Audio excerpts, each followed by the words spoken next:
Hi, and welcome. Today, I'm going to walk you through some key ideas in optics, specifically refraction, lenses, and how our eyes work. Let us begin with refraction. Refraction is the bending of light or any wave when it travels from one medium to another. This happens because the speed of light changes depending on the material it's moving through. When light enters a denser material, it slows down and bends toward the normal line. When it moves into a less dense material, it speeds up and bends away from the normal. Let us look at two everyday examples. First, the bent stick effect.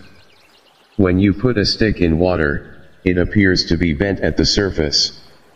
That's because the light rays coming from the underwater part of the stick bend as they move into the air, making the stick appear shifted. Second, think about looking at a fish underwater.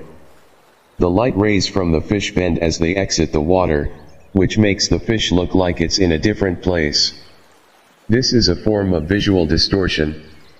Some fish, interestingly, have adapted to see through this distortion and strike their prey accurately. Now let us move to lenses. Lenses are curved pieces of transparent material, usually glass or plastic, that refract light in specific ways. There are two main types, concave and convex. Concave lenses curve inward. They cause light rays to diverge or spread out.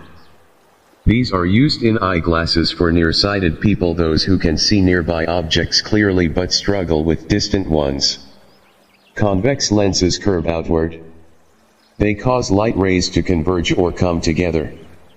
These are used in glasses for far-sighted people, those who can see distant objects well but have trouble focusing on things that are close.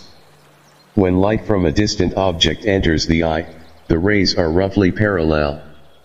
The lens in the eye is convex and brings these rays into focus on the retina to form a clear image. For people who are nearsighted, the light focuses too soon in front of the retina. So a concave lens helps push the focus point back onto the retina. For far-sighted people, the image focuses behind the retina.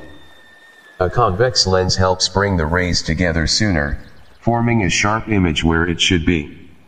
Let us talk briefly about how our understanding of light has advanced technology.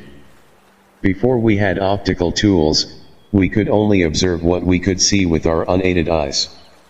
Now, optical technologies like microscopes and telescopes let us explore both the microscopic and the cosmic. A compound light microscope uses two convex lenses to magnify tiny objects. These lenses bend and focus light to reveal details we couldn't see otherwise. Telescopes work similarly. They gather light from distant objects and bring it into focus. Simple telescopes use two lenses to refract light. But most modern telescopes are reflecting telescopes. These use a combination of a concave mirror, a plane mirror, and a convex lens to gather and focus light more efficiently. The largest telescopes, like the Keck in Hawaii, use multiple mirrors to collect and combine light from distant stars and galaxies. These tools let us see farther and more clearly than ever before. To sum up, refraction explains everyday optical illusions. Lenses use refraction to help us see better. And telescopes and microscopes use these same principles to expand the boundaries of what we can observe. Thanks for listening. That's all for today. I hope this helped you see optics in a new light, literally. Until next time, take care.